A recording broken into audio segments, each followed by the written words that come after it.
We are live again. Hello, everyone, and welcome to the TF1 Show. I'm your host, Tinus Ferreira, and today I am very excited to introduce a new segment on the show called F1 Hypotheticals.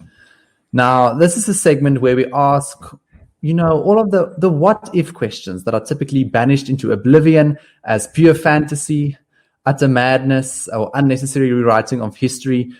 But we will therefore answer the questions that no one else dares to ask. Would Pastor Maldonado have won a world championship if he had a seat at Ferrari as he claimed? Would Christian Horner be married to a Spice Girl if Max Verstappen was 10 years older?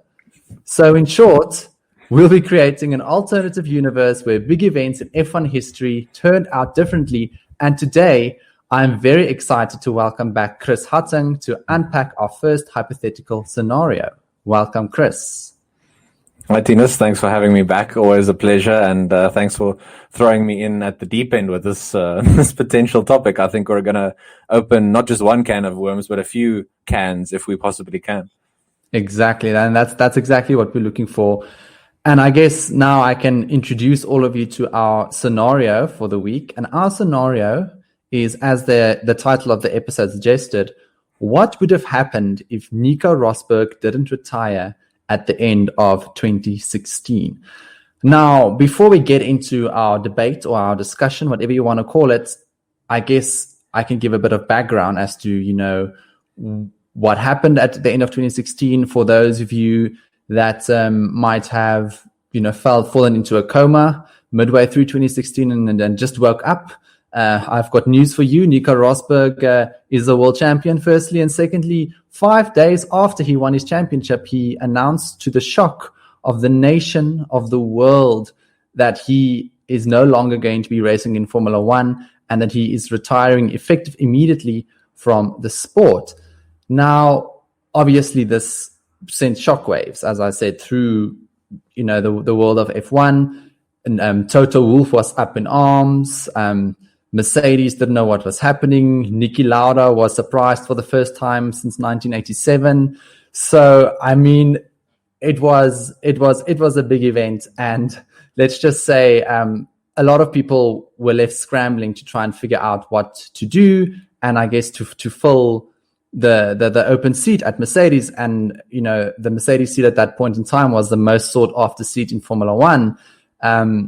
And I guess it still is, but, at that time to think, the reigning world champion left, and now there's a seat right at the end of the season where everybody's already tied up their contracts. Everybody's already decided on, their seats for the next year. And now we have this amazing opportunity for a driver to come and drive for the best team in F1. And I guess that's maybe, Chris, where we can start with our hypothetical situation, because we need to think about what would have happened in the driver market specifically. So obviously what ended up happening was that Valtteri Bottas got called up from Williams to fill the seat next to Lewis Hamilton at Mercedes. And then Felipe Massa ended up sort of having a bit of a fake farewell, if you can call it that, where, there was the big emotional, sign off at Brazil. Tears were flowing. It was, emotional overload, I guess, with all of the Brazilians and Felipe Massa. All of that trouble for Felipe Massa to just come back the next year and say, "Hey, remember me? It's me again." And I don't know. I just found that whole situation so awkward, where Felipe Massa had that whole send off, and then he came back.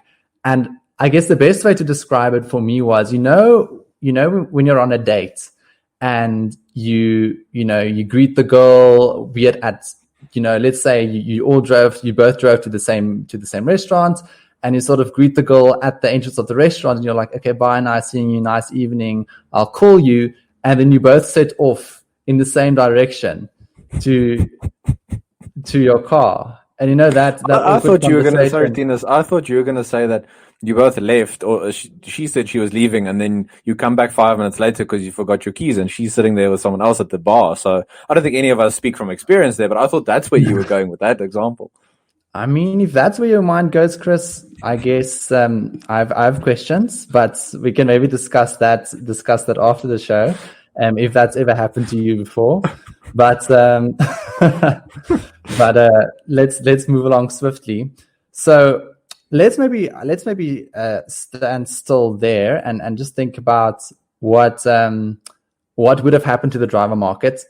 I guess nothing too dramatic initially, I would have thought. I guess Valtteri Bottas would have stayed at Williams, and Rosberg would have remained at Mercedes, given that Rosberg did have a contract up to the end of 2018 to drive for the Mercedes team along with Hamilton.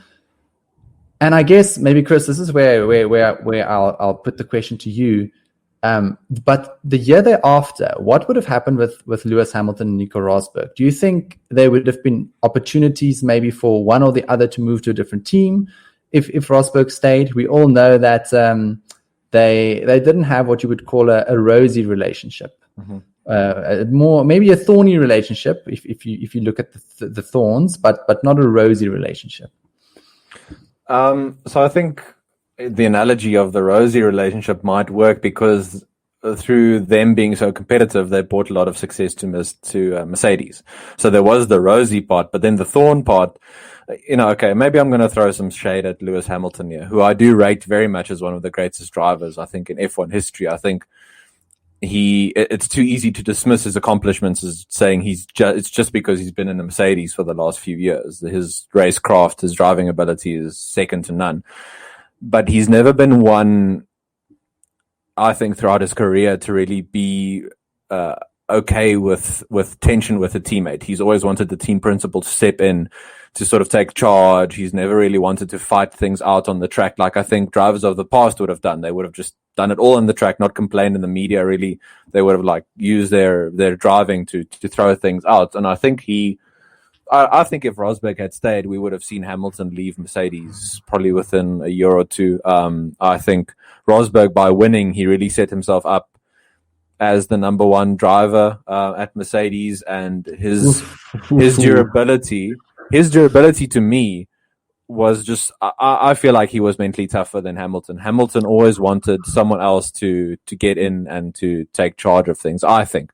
Rosberg, yeah, he was a different mental character to me for many years, even obviously before he got to Mercedes. So just broadly, I don't think Hamilton would have stayed that long at Mercedes. He would have probably wanted to be held up on a pedestal as the number one driver. That feeds into a bit of the ego element. And again, I just go back to recent times in recent years where he's complained about some things in the media, but it hasn't been nearly as hectic as I think it would have been if Rosberg had stayed. The fact that Toto Wolff could step in and downplay some of Valtteri to try and elevate Hamilton, that helped Hamilton's sort of perception around himself and his ego.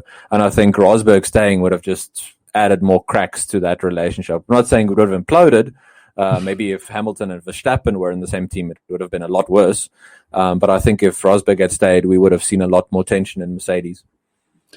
So many controversial things mentioned in that monologue that I'd like to touch on. So firstly, Hamilton, okay, look, he's a bit of a drama queen. I mean, I think if the music career or the fashion design career doesn't work out, he has, I think, a golden opportunity in the soap opera business. I think so, he is always, making things sound a million times worse than what they actually are. And I mean, we've seen it so many times over the years with these tires, or if this goes wrong, or if this goes wrong. So where I do disagree with you slightly, or maybe not slightly, a lot, is on Rosberg cementing himself as the number one driver in the team by winning the world championship.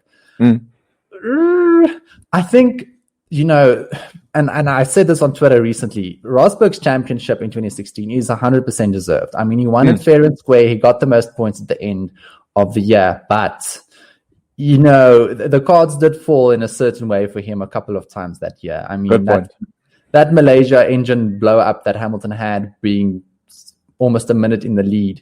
I mean, that was a big swing in the championship that I think sort of Hamilton never really recovered from mentally, I think, for the remainder of that year. just, losing that 25 points, and then Rosberg essentially coming back and taking, I think he came second or third, I can't remember. But I mean, that was such a big swing in the championship. And I think Hamilton won more races than Rosberg in 2016 as well. So for me, it's tough to say Rosberg came out as the number one driver. I think Rosberg very much justified them competing on equal footing. I think if Rosberg had to lose to Hamilton again in 2016, it would have been much easier for Mercedes to say, Nico, it's been real. But I think probably 3 years is enough evidence to show us that, Lewis Hamilton's probably going to be our guy. So I would say that. Let me then qualify maybe, because I take your point very much. So maybe I should add the proviso. Maybe it makes my point weaker that I should say, I think if he had stayed on the back of winning, that might have just added a little bit more undermining into Hamilton's mental game. Maybe if Mercedes had backed Rosberg for another few years, for example, if he hadn't retired, if they maybe extended his contract or something, then it would have played into Hamilton's, whatever you want to call it, his own character flaws and stuff in his mental game. So I agree with you, and I would add that proviso to what I said. I think that's key what you mentioned there. And I think Rosberg was, and that's a big part of why I won in 2016 as well. I think the fact that him and Hamilton, they knew each other very well, from our younger days. And Rosberg is a wily old fox. You can see he was going to use every weapon in his arsenal, whether it was above or below the belt, he was going to go and use it to his advantage. And I think he definitely managed to unsettle Hamilton mentally in 2016, especially. Obviously we saw the first year that they were sort of competing for the championship together, there were a lot of flashpoints. 2015, Hamilton just walked away. And then in 2016, you can see Nico was there trying to, grab every single little inch that he could get to get ahead of Hamilton. And I think that is key to why I would also maybe think that Hamilton wouldn't have stayed that long or this long in, with Mercedes specifically, if Rosberg remained at the team, is because I think Rosberg realized that creating this unstable environment within the team actually was to his advantage in a sense, because, if Hamilton was fully focused on racing and fully focused on doing his job, I don't think people can beat him. And we've seen that over the last 3 years. When Hamilton is comfortable, when he's doing his thing, living his life, he's very difficult to beat. And Rosberg knew that. And Rosberg knew that in a straight fight, it's probably not going to go his way. So then that's why I think it was very clever. And I guess we can maybe talk about this a bit later, but if they had to remain teammates, I think he would have continued with this strategy. Now, I'll ask you this question then, and reverse the roles here of you asking me the question. So, for example, that race in Bahrain, that to me sticks out as one with literal sparks flying. What a race that was between Hamilton and Rosberg. So do you think then if Rosberg had stayed, and I know we don't want to talk about just Rosberg and Hamilton the whole time, but if he had stayed, would we have seen more on-track conflict in that way? Or do you think it would have been more sniping comments and Rosberg trying to twist the knife, as it were, instead of literal fights on the track? I think I would say the second one. I think, after Spain in 2016, where they had that big accident, where both of them, didn't finish the race.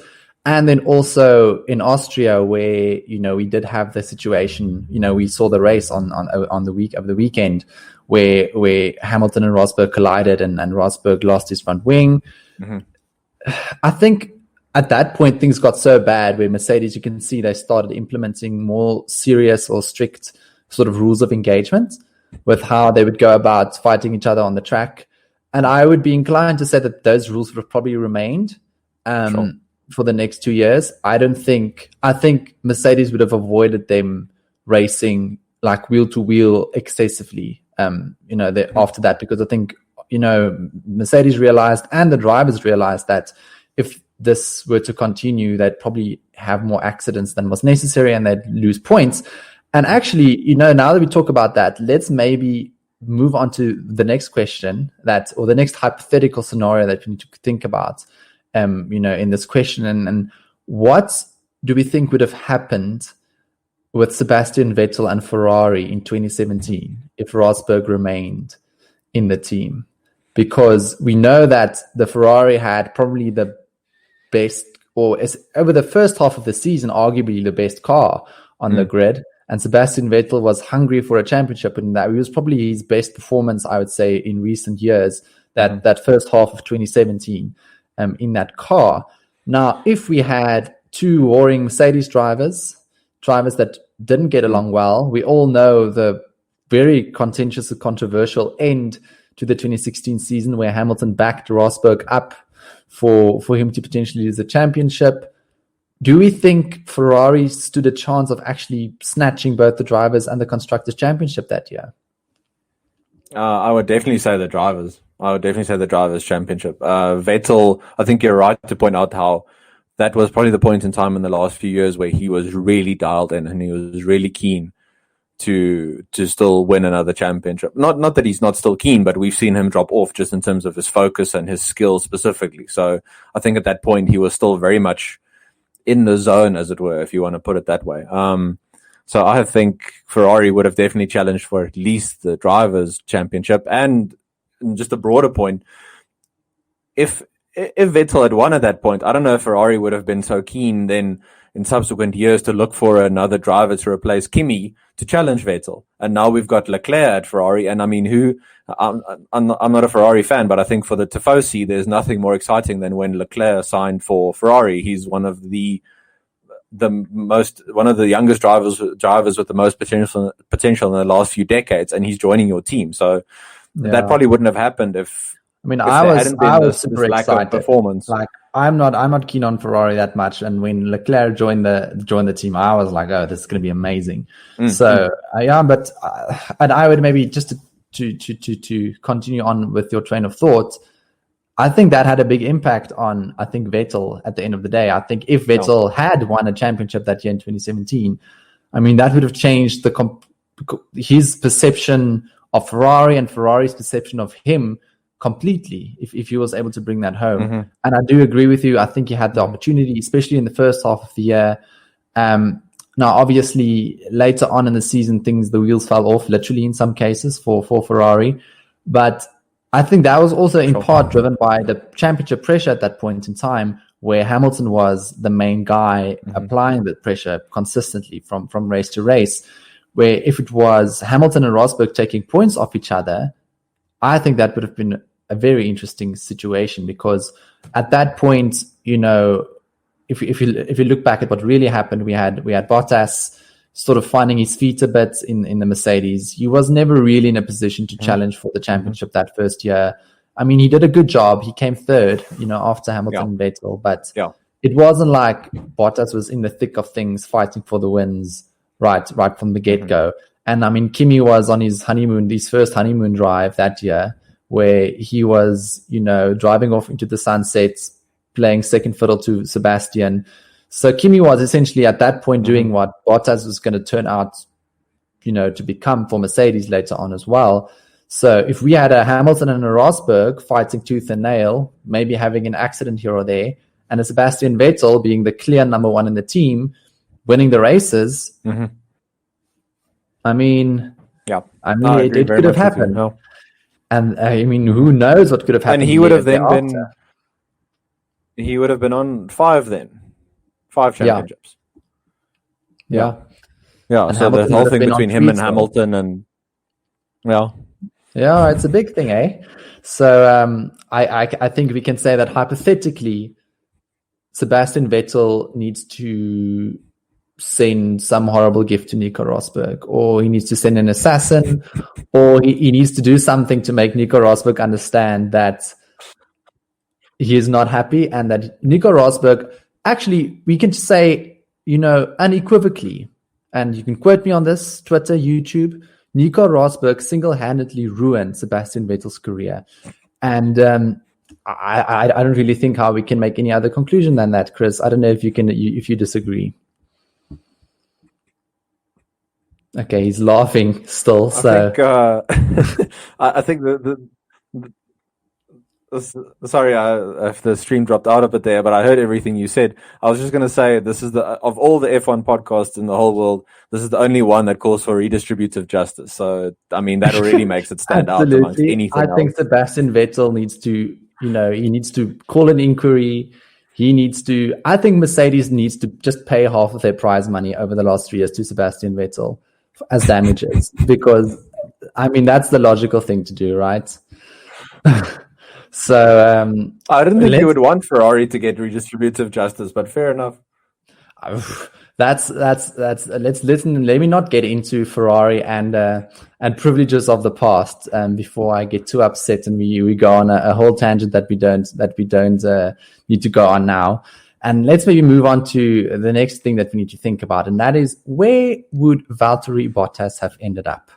Now, we all know Valtteri. He's a good, young, lovely chap, Finnish boy, all about porridge and beards. I mean, he has 99 awareness according to Codemasters. That's a magnificent achievement for somebody that's been classed as a rear gunner for most of his career at Mercedes. What would have happened with Valtteri if Rosberg, let's say for argument's sake, Rosberg stayed until the end of 2018?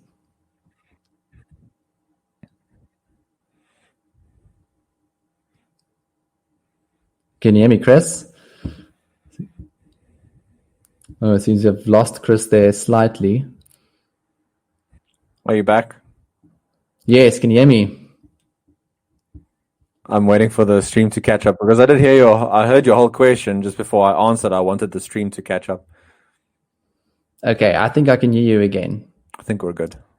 What's life without a few technical difficulties? No, sorry about that. I think that's on my side. Okay, I think we're fine now. So on Bottas and what would have happened with him or not happened with him. Yeah, as much as I love him, especially when he grows the beard and sometimes challenges for races every now and then, I don't see him as like the elite of the elite, the creme de la creme, challenging for championships. So a team like Mercedes would have wanted someone who could actually like challenge for that. So he would definitely not have gone there. He wouldn't have gone to Ferrari, obviously. Not one of those top teams. I also don't see him at Red Bull. I don't think he has the kind of racecraft that they look for and the kind of dogged determination either that they look for. So to be where Valtteri would have gone... Red Bull has a very, very specific set of criteria for their drivers. And it goes, number one, is he Max Verstappen? And then if the answer is yes... then you hire him and you give him a 10-year long contract and you just hold on to him for dear life.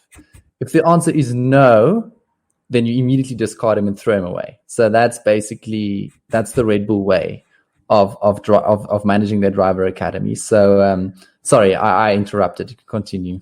You know how no worries. You know how Adrian Newey is the paragon of engineering, of F1 engineering and innovation. Well, we've got the Adrian Newey here of team analysis, of team strategy, recruitment analysis in the form of Tinus Ferreira. He has just summed up Red Bull's whole recruiting strategy. So I don't know why Red Bull has this whole thing. I don't know why they have this whole thing about Red Bull Young Driver Academy and like sending them off to Super Formula to go prove themselves there. We all know what their criteria is. It's easy. It's basically, does he look like Max Verstappen? Does he talk like Max Verstappen? Does he walk like Max Verstappen? And does he drive like Max Verstappen? And if you can answer yes to all of those questions, that's all you want. So, yeah, in any case. We are going on a tangent now, but then what do you think of Pierre Gasly and Albon? Is Albon more Verstappen-like than Gasly? I mean, we can't really say that Pierre Gasly or Albon has had, the fairy tale debut in Red Bull. And Albon has maybe done slightly better, but I mean, Pierre Gasly, biggest disaster since Chernobyl, I guess. I don't know. Jesus. I don't know. Okay, fair enough. Let's park that one then. We'll park Gasly and Albon in the garage, maybe where they belong in some races. Okay, on Bottas, I think he would have maybe been at McLaren. Maybe they would have given him a shot in their sort of rebuilding. Maybe they could have seen potential in him, a sort of a mid-pack challenging team. I doubt that he would have been again in any of the top 3 teams. I also don't think he would have been at a lower team necessarily. They wouldn't have necessarily picked him up. I think maybe McLaren would have worked fine. But then again, Sainz wouldn't have had time at McLaren and now been at Ferrari. So, you know who I think Bottas? You know what's the best way to describe Bottas? He's a Renault driver. If you understand what I'm saying, you know, like how Bottas is you know how Magnussen, Hulkenberg, Palmer, all of them, they were Renault drivers. Like they sort of come. I was going to say you didn't add Ricciardo to that list, and be very careful what you say about the man from down under. Is off on his way to McLaren, and I think Ricciardo's more the exception to the rule. But Renault had this recent run of where they like just have these random drivers in their team, and they sort of stick around for a year or two, and then they go away again. And I somehow, imagine that's what would have happened to Bottas. I think, he would have gotten tired at Williams because, I mean, Claire Williams is getting tired at Williams, to tell you something. And I mean, then a seat would have opened up at Renault at some point, right? I mean, it is a bit of a carousel team. I think I get what you're saying. It's like you come in, try get your feet wet, and then you just go along to something else. It's like a stopover in an airport. It's like you're there, but you're always on your way somewhere else, right? So that's sort of what I think, or imagined, where Bottas would have ended up potentially. I mean, you never know. McLaren also maybe, or Renault, Force India or Racing Point. I mean, although Lance, no. I wanted to ask, please, can you go and watch the first season of Drive to Survive? I'm sure at some point Ricciardo says he went to Renault to build something and build a legacy for the next 10 years. And now you're saying it's a stopover team. So, I mean, that should prove to you what a stopover team it is. Ricciardo goes in with all of the intentions to build the next great Formula One, dynasty. Yeah. The next dynasty in Formula One. And less than a year, almost, a year and a bit after he signed, he goes. So what should that tell you? No, fair enough. If you go in with the intention of building the airports and you actually, you just stop over there and you fly away to greener pastures, as Ricciardo is doing right at this very second. Mm-hmm. So Bottas, I guess to conclude, Bottas is a Renault driver. And he would have had a lovely 18 months with the yellow team before he gets a seat at a Formula E team. Maybe a nice team like Audi or BMW. Maybe become a Mercedes test driver like Stoffel van Dorn. Because, at the end of the day, I think if Rosberg were to retire, let's say for argument's sake, Rosberg retired at the end of 2018, right. Him and Hamilton are tired emotionally, and Hamilton, let's say, wins the battle of wits and decides to stay another year, and Rosberg is like, nah, juices, I'm out. Mm-hmm. That would have been the perfect opportunity for Mercedes to put Ocon in the car, because Ocon was still their junior at that time, and he was at Force India till the end of 2018. So I would have said Ocon would have probably been groomed to be in that car for 2019, and after Rosberg left. So you just hit me in my Ocon feels now. I mean, I wish Ocon had been in a Mercedes seat by now. Thanks for that. Thanks for that, Tinus. Thanks for. I feel very Ocon depressed for the whole week on Monday night. Thank you. Ocon has gotten a bad rep for some reason. People say that he was the one that caused the problems at Force India, and I disagree. I think they were equally to blame, both of them. Mm-hmm. I mean, Ocon was the faster guy in qualifying, and then Perez was always salty about it, and then always there was some confrontation during the race. So I mean, I agree, justice for Ocon. I think he deserves better. But I mean, let's see how he does at Renault.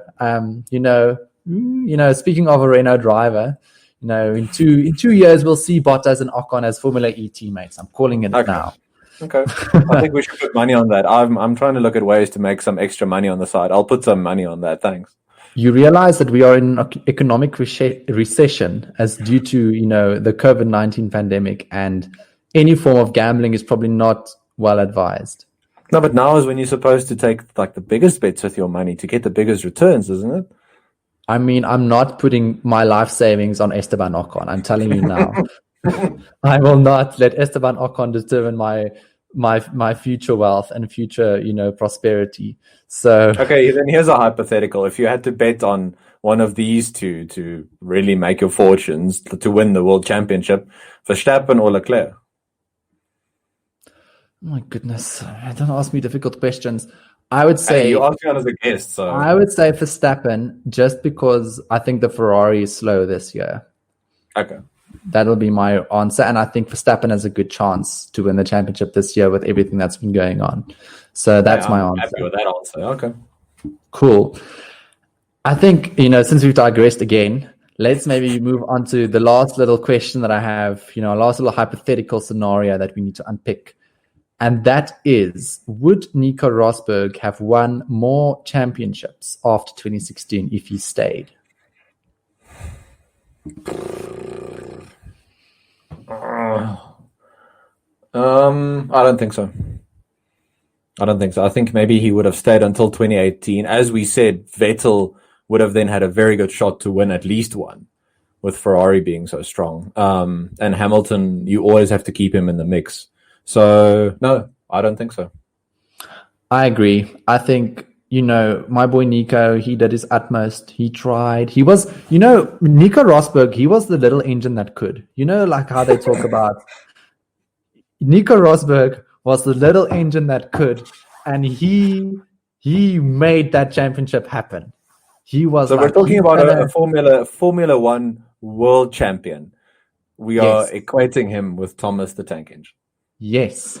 Nico Rosberg is the little engine that could. He went on a whole sleep pattern calendar. He meditated. He connected with, the sun gods and the moon spirits. I mean, he really went above and beyond to winning that world championship. He played dirty when he had to play dirty. I mean, he bullied Lewis Hamilton. He crashed into Lewis Hamilton when he felt like it. So, I mean, he made that championship happen. And I guess, and he was quite forthright with the fact after he retired, where he said that, it was just too emotionally exhausting that year for him to try and do that again. And I think that's why if he stayed, I don't think he would have won again, because I think the effort that it took from him to win it that once I think it sounds like it almost killed him. It was completely fanatical, the degree of effort and little details that he was trying to, tick off his list in terms of winning that world championship. So that's why I'm saying, I'm calling it now. Nico Rosberg is a little engine that could, and he must be very proud about his 2016 world championship, and he wouldn't have won another one in any other alternative universe, except if Lewis Hamilton maybe, decided to retire like him at the end of 2016.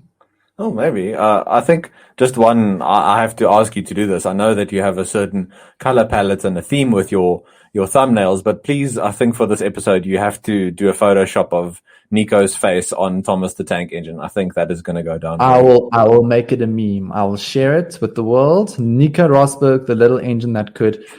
And I guess that's perhaps a good point or a good place to conclude today's episode. We have drawn groundbreaking conclusions, I think, on this podcast. First and foremost, Nico Rosberg ruined Sebastian Vettel's career, and that Sebastian Vettel is owed enormous sums in damages in terms of money and championship prize money lost due to Nico Rosberg. Secondly, Valtteri Bottas is a Renault driver.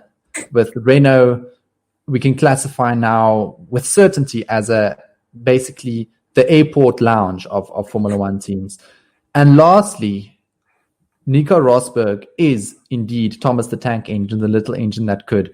And he deserves the accolade and applause that he got for winning that 2016 World Championship, because, in all future hypothetical scenarios, he probably wouldn't have won another one. So, Chris, thank you so much for joining us again today. It's been real.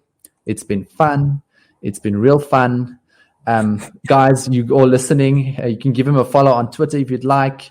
He speaks about all sorts of things. He talks about the economy, he talks about politics, and every now and again he talks about Formula One as well. So I hope all of you enjoyed the first edition of F1 Hypotheticals. And I promise I'll be back soon with the next episode and another exciting guest. Now, I guess I can sign off with the information that we are less than 2 weeks away from the restart of the F1 season. So I'll let that keep you warm tonight, and I'll see you guys next week. Bye.